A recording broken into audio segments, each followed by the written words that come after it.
Welcome to your Business Without Borders. It's time to simplify your business so you can scale up, make more, and work less. This podcast is for creatives, innovators, risk takers, and rule breakers who are ready to push through traditional boundaries, make a big impact, and have more fun and freedom on the road to success. Now, here's your host, Natasha Mitchell. Hello, everyone, and welcome to your Business Without Borders. I'm Natasha Mitchell, and in today's interview, we're talking about how to leverage the power of joint ventures to grow your revenue and your reach. My guest today is JV Super Connector, Kimberly Hobscheid, and Kimberly is an award-winning inspirational public speaker and best-selling author. She's an audiobook producer and six-time entrepreneur, and she's also the creator of Entrepreneur Rocket Fuel, which is an active community of entrepreneurs looking to contribute, connect, and grow with other entrepreneurs.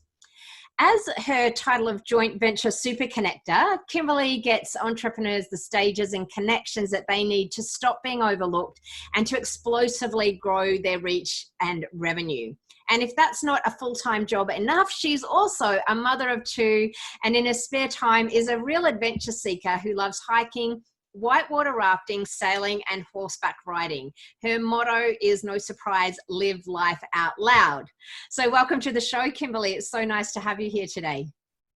Oh, Natasha, thanks so much for having me. I just love how you show up in the world. You are such an amazing woman of force in the world of entrepreneurship, and I'm delighted to be here. Oh, thank you. I appreciate that. Well, why don't we jump in, because I know everyone's eager to hear about how they can leverage JVs also to expand their reach. But let's take it back a little bit. You're a six-time entrepreneur as well as an inspirational speaker and author. Can you just share a little bit about your journey of how you got started in business and how that brought you to where you are now? Absolutely. So I am a six-time entrepreneur, but I actually spent my time in corporate as well. I say I was at corporate for 17 years, 15 of them were good, and the last two of them not so much. I was a little bit tired at the end, and I was ready to be done and move on to something else of what else was my calling out here in the world. And so I had fortunately had some businesses on the side, and had been fortunate enough to grow those business and position in for sale. So I knew what it was like to be an entrepreneur. And now I thought, okay, this is a great time for me to go full-time into entrepreneurship. I stayed probably 2 years too long in corporate, but that's sometimes the way it is. And then when I decided to go full-time, I didn't have an idea of what I wanted to start. So I reached out to my friends and family and said, now that I'm free and able to do whatever I want, what should I do as for my full-time entrepreneur job? And meaning well, they all said, well, you were so good at what you did at corporate. Why don't you just do that? Hang your own shingle and do it. And so I did, and I grew the business. I hired employees. We had a list of clients, very dedicated clients that I'd served before, really great business growth very quickly. And I woke up about 18 months later and I built a seven-figure renewable resource. And I realized that I'd also built my own jail cell. Mm-hmm. Because it was exactly what I did not want to do anymore. I knew that I was just recreating the same thing that I had done at corporate. And when I was in golden handcuffs working for them, it was one thing, but now I had created this little baby of my own that I now was responsible for other people's paychecks, and it wasn't going to be fun anymore. And that was my second crisis, I would say. It was, as Brene Brown would call it, a spiritual awakening. And since then, I have decided that what I really want to do and what I'm very good at is connecting people with opportunities and stages and other people that they need to meet and be on and in front of so that they can be seen and stop being overlooked. So that is what I do now. I love it. It's fun to come to work every day when I come to work, and it's fun to go on cruises and travel the world when COVID isn't around. And I do what I love, and I think that's probably the biggest advice I can give to any entrepreneur is do what you love and then joint venture the rest of it just away from you. Yeah, I think that's such great advice, and I can relate to that story as well. You know, coming from the corporate world, and so many of your clients and my clients have been in that journey, and it is really, it's kind of the easy path to do what you were doing in corporate out in your business. And you know, one of the things I really encourage my clients to do along the lines of what you said is to start with the dream life and the things that they love doing, and then try and build the business around that, because I think otherwise it's really easy to fall into the trap that you've just described. So I'm glad you're doing what you love and you are great at it, and we're going to dig into that in some more detail.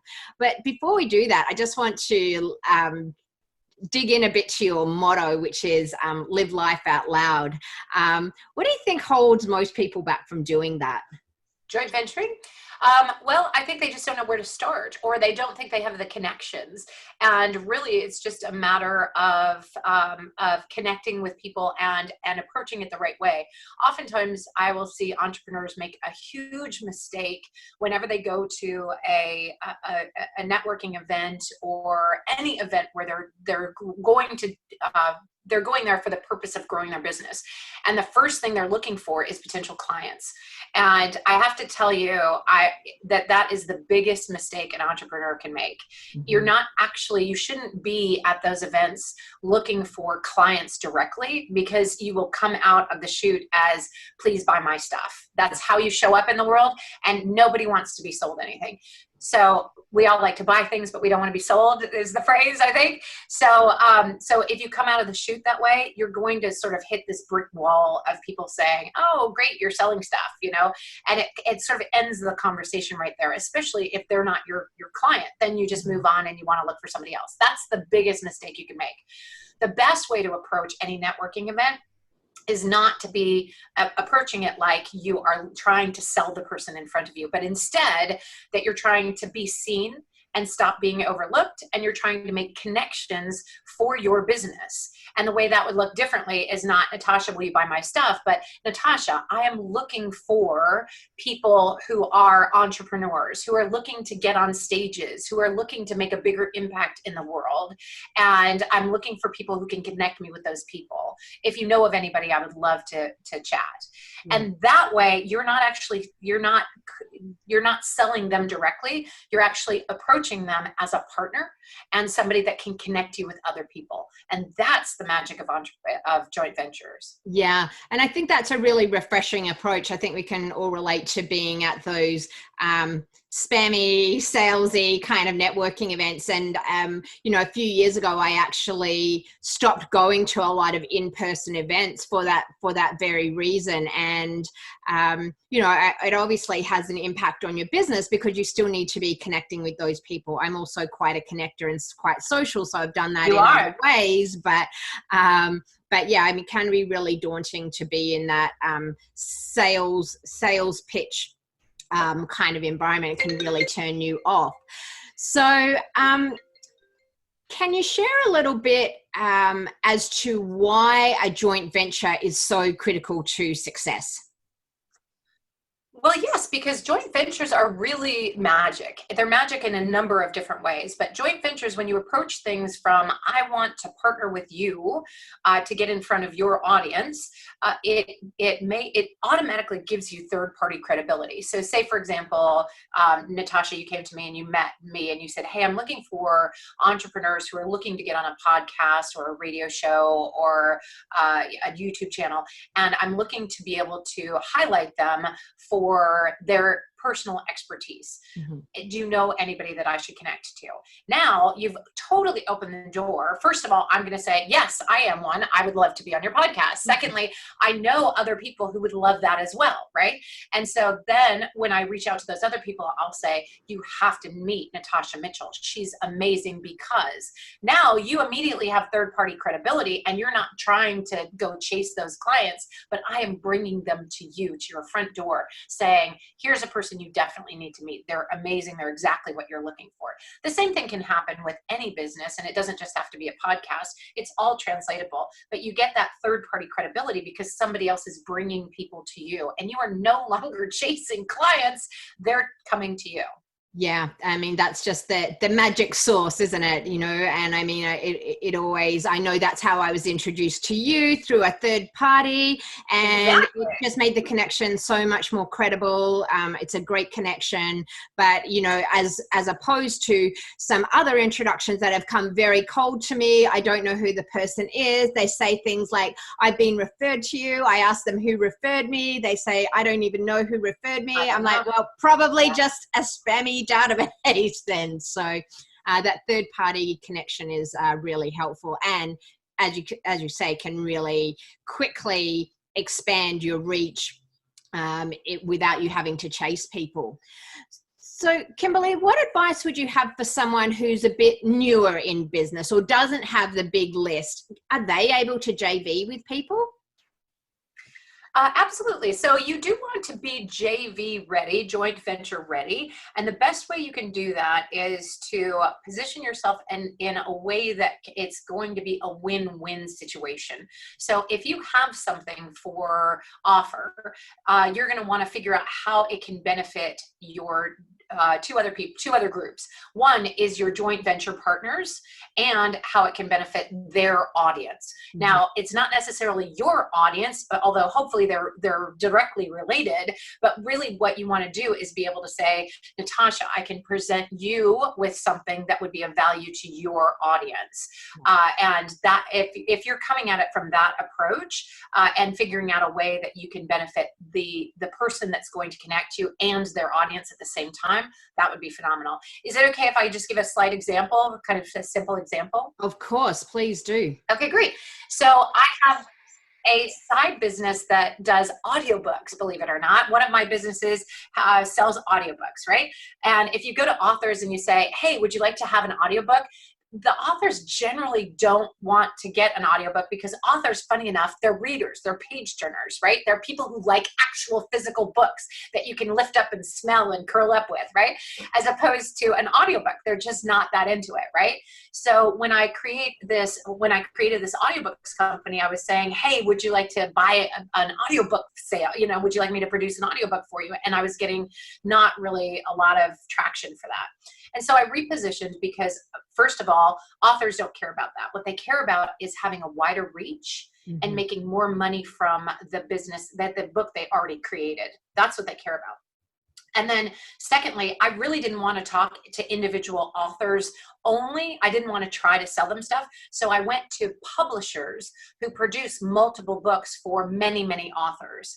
Now I go to the publishers and I will say, hey, I'd like to partner with you for another offering for your authors. Right. And they say, great, what do you do? And I say, well, I'm Kimberly. I help published authors make more revenue and get a wider audience by creating audiobooks. And then the positioning that I have for them is that when they bring me a customer, they get a percentage of that business. And it's a very standard percentage. So for a done for you service, which I do have a done for you audiobook service, that is a 10% commission to the person who's the joint venture.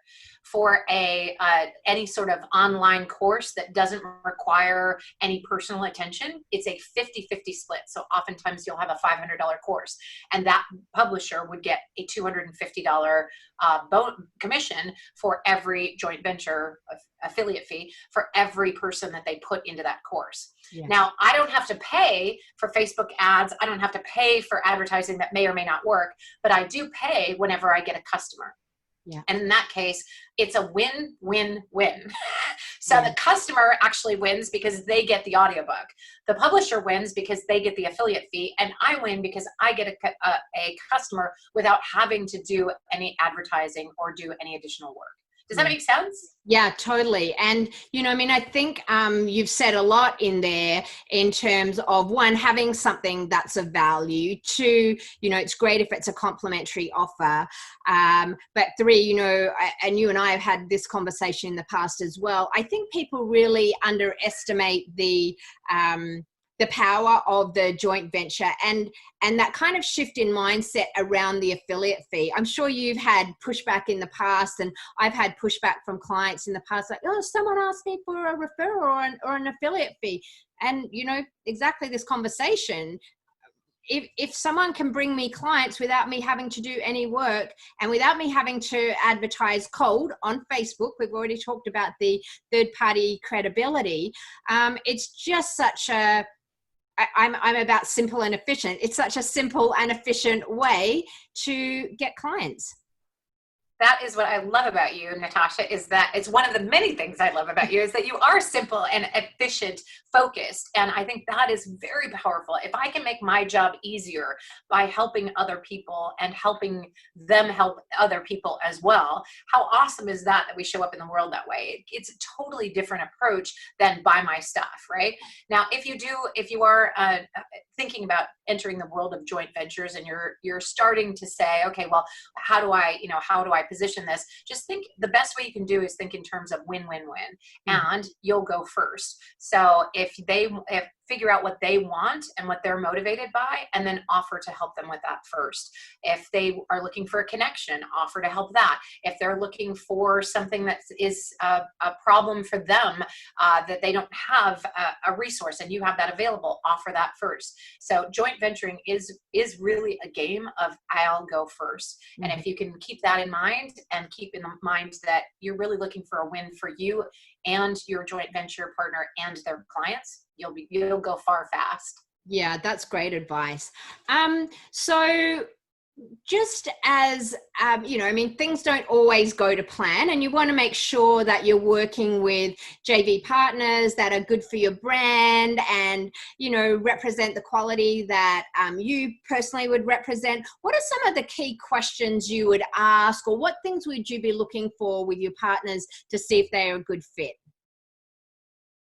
Oh, great question. So I'm a big fan of market research. So if you have an audience already, if you have a list of 500 or 5,000 or 50,000, you should have a good feel of what your people want to know about, what they need, what would be a win for them.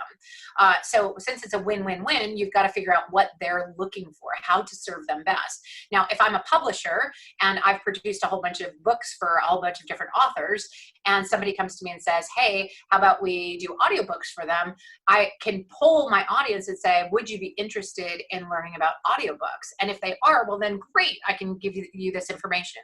And if they're like, nah, I really am not that into it, then, then maybe it's not a good match. But really just checking the temperature of your audience, knowing what they might like, but don't overly assume. So I often run into people who will say, I don't think my audience would like that, or I'm afraid that they might unsubscribe. That's probably the biggest fear is, oh, what if they don't like that I'm sending them emails about other things and they unsubscribe? If you are putting out content that's in alignment with your audience and you, and people unsubscribe, that's okay. That's actually a good thing. You're cleaning your list by giving them information about you and who you and what they can benefit from. If you are sending things that wouldn't align with that audience, like let's say I sent the authors something about, can't think of it, weight loss or something like that. They might be like, why are you sending me stuff about this? Like, I don't care about that. Why is it coming from you? It just doesn't make sense. You would have to position it in a way that did make sense, or find another joint venture partner. Yeah. Great. Yeah. So definitely making sure there's alignment there with the product and the kind of things that would fit with your audience sounds like a key person there. And, I think the other key, I think it's with anything, and you sort of alluded to that, is, do your research, find out about the person, see if they've got reviews, maybe, again, ideally, if you've had that third party introduction, some of that is mitigated. So your question, actually, I'd like to address that too, because we talked about how to make sure it's right for your audience. But I think another fear that you just brought up again, and probably that was your first question, is how do I know that the person is good, right? That the person that I'm going to introduce, how do I know that they're really they're valid and that they are going to do what they say they're going to do. And I absolutely, I'm just in the way that I'm big on joint venture super connector and I'm big on connecting people. I really want to know who connected me with them, right? Did I just meet them at a networking event? If so, not a problem, but now I want to know who else knows them. So I'm going to check with my group or my, the other people that know them and see like what people are saying about them. Do they deliver on time? Are their customers happy? Are they delivering what they promise? Are they delivering on time? Do they show up in the world in a good, positive way? And then you can also just experiment and see how things go. But things do go wrong sometimes, and you just have to take that with a grain of salt. Not every partnership is going to end in glorious bliss with a whole bunch of cash, but many of them will be very, very rewarding for you and your audience and for the joint venture as well. Yeah, perfect. That's really helpful, because I think in this day and age of social media, sometimes it's really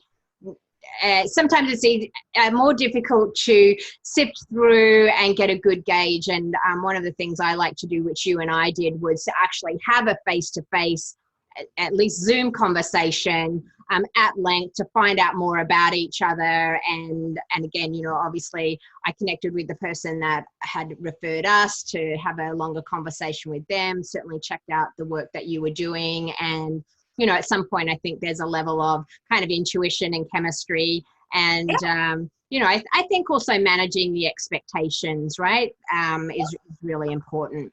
So kind of following on from that, Kimberly, what should a good JV partner do for you or with you? So if somebody comes to you and wants to promote something to your list, is that right? Really good question. First off, they are going to provide you with something called swipe copy and an affiliate link. So swipe copy is an email or an email series that would be mailed from you to your own list, and it would have a link in it which would identify you as the person who introduced the product or service to them. Mm-hmm. Those are the two main things that are, I guess, logistically necessary for a joint venture relationship to work. Now, it doesn't have to be that. You can also do it as sort of an introduction where you can just say, hey, I'm introducing Natasha to Joey, and I think you guys would be a good match. And then as long as they keep track of who introduced them, that's fine. But an affiliate link is really a good electronic way to tag people as to where they came from. And then you want to be sure that they're responsive to your clients right away, that they do follow up and they do what they say they're going to do, that you follow up with the people who purchased from them and see what they felt the benefit was to them and if they're getting the service that they were expecting. And then also making sure that they do pay your affiliate commissions out on time. Yeah. Now, affiliate commissions are usually paid after 30 days, which would be the 30-day guarantee. And it's based on cash in. So if your client doesn't actually pay for the service, you don't get the affiliate fee. And if they get the refund, then you don't get the affiliate fee. But if they are providing good service, that the people are buying, your people are buying their stuff, and they're paying you commissions, I would consider that a win-win-win. Yeah, great. I think that's some really great advice. And, I expect that people listening to this are all different levels of their business. So some people starting out, it might be a little simpler, but as it evolves a little bit, at very least having some basic swipe copy so that your JV partner knows what information to share and make their life a little bit easier as well. I think you're going to have better results if you're able to lighten the load a bit for your partners. That's definitely true. The more you can give them and the more you can make it easy for them to introduce you to their clientele and their group, the better partner you're going to be, and the more people you'll be able to partner with. That's very true, because you're the one who stands to benefit the most out of it, and they're taking a risk introducing you to their group. So you want to make it as easy and painless as possible for them to make that introduction.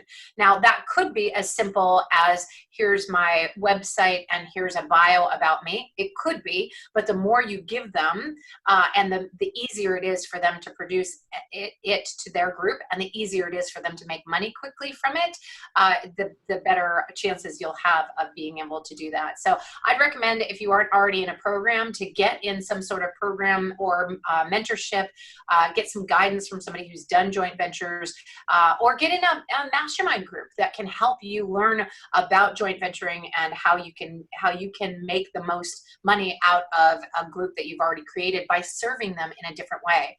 Yeah. A friend of mine says that joint venturing is making money and getting thanked at the same time.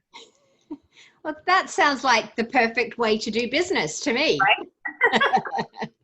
And you kind of preempted my last question, which was, if people are looking to be part of a JV community, where should they start? So it sounds like a program, a mastermind community, or maybe even just some other community group where people are willing and open to creating JV partnerships. Yes, there's actually something called Joint Venture Insider Circle, which I would recommend that they check out. Also, Entrepreneurs Rocket Fuel is my group. Would love to have you in that, and we would love to connect you and make sure that you get connected with as many joint venture partners as possible, because if you are not being seen, you are being overlooked. If you are not being heard, your message isn't getting out there. And if you're not clear on that message, then it's not going to have the impact you want it to have on the world. Yeah, I think that's so powerful. So Kimberly, just before we wrap up, is there any last gem from all of your years of experience that you would like to share with our listeners out there today? Well, I think if you show up as who you are in real life, you'll do much better than if you show up as somebody that you think you're supposed to be. Because you should definitely be the best you can possibly be, because everybody else is taken. So if you show up as you, and you show up wholehearted and doing the best that you can in the best way possible for you and your audience, then you're going to make the big impact in the world that you want to make. Oh, thank you. I think that's so powerful. I really appreciate you sharing your time and knowledge with us today, Kimberly. I've learned a lot just from this short conversation. And as I say, just our initial connection is opening up a whole lot of other connections and opportunities for me just within the last couple of weeks. So I can attest to the fact that JV partnerships do work, and they're a worthwhile investment of your time to join them. Absolutely. And if you're listening and you'd like to connect with Kimberly, you can visit her website, which is entrepreneursrocketfuel.com, or you can follow her on social media, Instagram, she's at Entrepreneurs Rocket, or join her Facebook community, Entrepreneurs Rocket Fuel. And I'll leave those links in the show notes so you can get in touch with Kimberly and be part of this fabulous community that she is leading up, and really genuinely and authentically connecting people so that we can all get our message out there to the world. Love it. Thank you, Natasha. And if you want my help to map out your strategy and a plan to scale your small business with ease, then you can visit me at inspireanddrive.com. You can download my simple business blueprint or schedule a discovery call with me. That's all for this week. I hope you've all learned a lot. I'm Natasha Mitchell saying thanks for joining us in Your Business Without Borders. Now let's go break some rules. You've been listening to Your Business Without Borders with Natasha Mitchell. If you're ready to break some rules and create your business without borders, visit Natasha at inspiraneanddrive.com and download your free business blueprint, or schedule a free business discovery session. You can also follow her on Instagram and Facebook at Inspire and Drive. Come back soon for another episode of Your Business Without Borders. If you enjoyed this podcast, please leave a review, download an episode, and subscribe. This helps us reach even more people.